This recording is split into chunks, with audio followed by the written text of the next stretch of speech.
नमस्कार आदाब, मेरा नाम है सरवत। आप देख रहे हैं सेहत, ललन टॉप का हेल्थ शो, जहां बात होती है हमारी और आपकी हेल्थ की।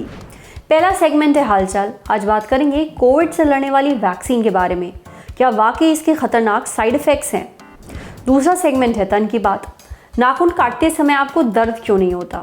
और तीसरा सेगमेंट है खुराक, यानी कि एक झकास सी हेल्थ टिप, जैसे मैदा खाने का एक हेल्दी तरीका। कोरोना के केसेस लगातार बढ़ते ही जा रहे हैं। पूरी दुनिया इससे त्रस्त हो चुकी है। सारे देश कोरोना से लड़ने की वैक्सीन बनाने में जुटे हैं। जनता इंतजार में है कि वैक्सीन आए तो हालात सुधरे। अब इस बीच एक ऐसी खबर आई। देखिए, किसी भी वैक्सीन को मार्केट में लाने से पहले टेस्ट किया जाता है, ये देखने के लिए कि वो कितनी असरदार है, उसके कोई साइड इफेक्ट्स तो नहीं है। तो ठीक ऐसी ही वैक्सीन की testing serum institute of India कर रहा है। अब ये ऑक्सफोर्ड यूनिवर्सिटी के साथ मिलकर एस्ट्राजेनेका कोविड-19 वैक्सीन भारत में बना रहा है और टेस्ट भी कर रहा है। टेस्टिंग में कई लोग अपनी मर्जी से वैक्सीन लगवाते हैं वॉलंटियर के रूप में। तो हुआ क्या कि एक 40 साल के एक शख्स ने वैक्सीन लगवाई। वो चेन्नई के रहने वाले हैं। अब खबर आई है कि इन्होंने वैक्सीन बनाने वालों पर 5 करोड़ का दावा ठोक दिया है। इस शख्स का कहना है कि वैक्सीन लगने के बाद उन्हें कई साइड इफेक्ट्स झेलने पड़े, जिनमें से एक था वर्चुअल न्यूरोलॉजिकल ब्रेकडाउन। सबसे पहले तो ये जान लेते हैं कि वर्चुअल न्यूरोलॉजिकल ब्रेकडाउन होता क्या है। बेसिकली जो न्यूरोलॉजिकल ब्रेकडाउन है, या इसको नर्वस ब्रेकडाउन भी इसी कह सकते हैं, ये एक ऑब्सोलेट टर्म है जो प्रोफेशनल्स यूज नहीं करते हैं, ये आम पब्लिक यूज करती है। और वर्चुअल को हम ये कह सकते हैं कि वर्चुअल मीन्स एक आभासी, यानी कि एग्जैक्टली आपकी सिचुएशन नहीं है, बट अभी जो सिनेरियो चल रहा है, किस सिनेरियो में हम वर्चुअल जो न्यूरोलॉजिकल ब्रेकडाउन है इसको ज्यादा यूज कर रहे हैं लोग, या ज्यादा सर्च हो रहा है। तो एक कंडीशन है जहां पर लोगों को ये इमेजिन हो रहा है कि something is going to happen with me. Like कुछ लोगों को पोस्ट कोविड या कुछ लोगों को विदाउट कोविड भी ऐसा लग रहा है कि मैं कुछ भूल रहा हूं इन दिनों, या उनको जो है कुछ वर्ड्स को बोलने में कुछ प्रॉब्लम्स आ रही हैं। कहीं कहीं उनको ऐसा नर्वसनेस लग रही है, या एकदम से ऐसा लग रहा है कि बहुत ज्यादा जो है स्लोनेस है, या मूड बिल्कुल भी ठीक नहीं है। तो इस तरह की जो सिचुएशंस है, इनको हम बेसिकली वर्चुअल न्यूरोलॉजिकल ब्रेकडाउन कहते हैं।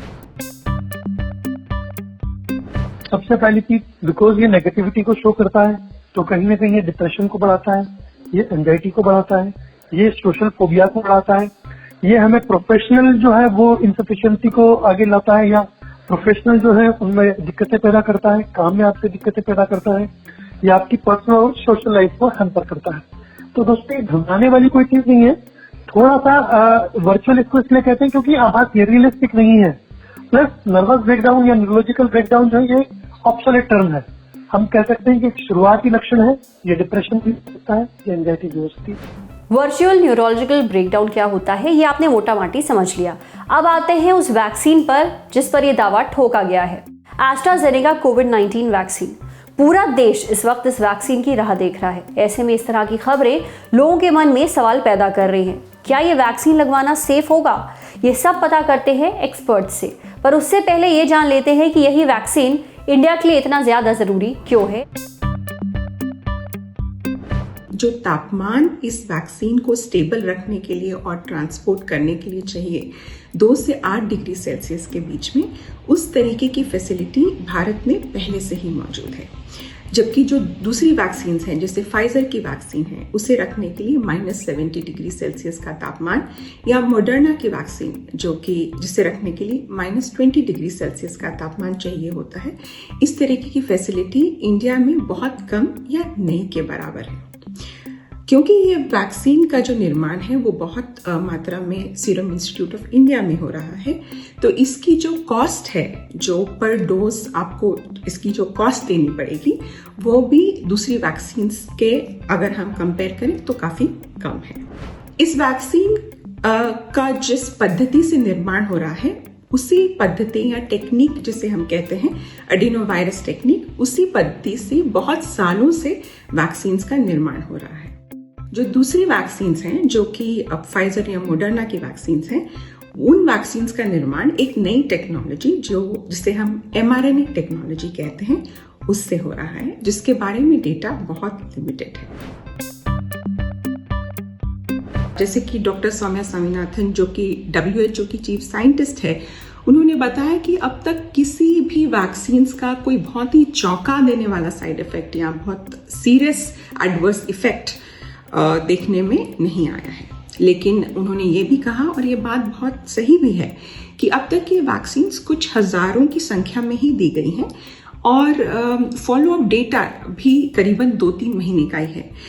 जब ये वैक्सीन बहुत संख्या में या बहुत तादाद में लोगों को दी जाएंगी तो ये बहुत महत्वपूर्ण हो जाता है कि एक मॉनिटरिंग डेटा उसका हो, और जिसे हम फार्माकोविजिलेंस भी कहते हैं। चलिए, उम्मीद है कि इस वैक्सीन से जुड़े जो भी आपके सवाल थे उनका जवाब आपको मिल गया होगा। उम्मीद है जल्द से जल्द कोरोना से लड़ने वाली वैक्सीन मार्केट में आ जाए, पर जब तक ये नहीं आती है तब तक प्लीज मास्क पहन कर रखिए और सोशल डिस्टेंसिंग का पालन करिए। अब बारी है सेहत के अगले सेगमेंट की। नाखून, आप इन्हें जितना भी काट लें ये हर कुछ दिनों में बढ़ ही जाते हैं, पर आपने कभी सोचा है कि नाखून लगातार बढ़ते क्यों हैं? देखिए, आपके नाखूनों की शुरुआत होती है नेल रूट में, यहां से वो उगना शुरू होते हैं। नेल रूट्स छुपे होते हैं आपके क्यूटिकल्स के ठीक पीछे। क्यूटिकल यानी नाखूनों के नीचे वाली वो जगह जहां से स्किन के पतले पतले रेशे निकलते हैं। खैर, आपके नाखून बने होते हैं सेल्स से। ये नए सेल्स बनते हैं आपके नेल रूट में। जब नए सेल्स बनते हैं तो वो पुराने नेल सेल्स को आगे की तरफ धक्का दे देते हैं अपने लिए जगह बनाने के लिए। अब ये पुराने सेल्स समय के साथ चपटे और सख्त हो जाते हैं। इसके लिए जिम्मेदार है केराटिन, एक तरह का प्रोटीन जो आपके सेल्स बनाते हैं। अब ये जो नया नाखून बनता है वो स्लाइड कर जाता है नेल बेड पर, यानी वो चपटी जगह जो आपके नाखूनों के नीचे होती है। ये सिलसिला चलता रहता है, नए सेल्स बनते रहते हैं, पुराने सेल्स चपटे होकर आगे की तरफ आते रहते हैं और इसी तरह आपके नाखून बढ़ते रहते हैं। एक और बात, आपके नाखून लगातार बढ़ तो रहे हैं, पर जब आप इन्हें काटते हैं तो दर्द क्यों नहीं होता? वो इसलिए क्योंकि आपके नाखूनों के सेल्स डेड हैं, यानी इनसे कोई भी नर्व नहीं जुड़ी है जो आपकी ब्रेन को मैसेज भेज सके। आपको दर्द का एहसास तभी होता है जब आपके शरीर का कोई अंग आपकी ब्रेन को मैसेज भेज पाता है, फिर आपको दर्द महसूस होता है और ये मैसेज आपकी ब्रेन तक पहुंचाते हैं रामू काका, यानी आपकी नर्व्स। और नाखूनों के केस में वो मौजूद नहीं होती, इसलिए आपको दर्द नहीं होता। समझे? अब बढ़ते हैं सेहत के अगले सेगमेंट की तरफ। खुराक, एक झकास सी हेल्थ टिप।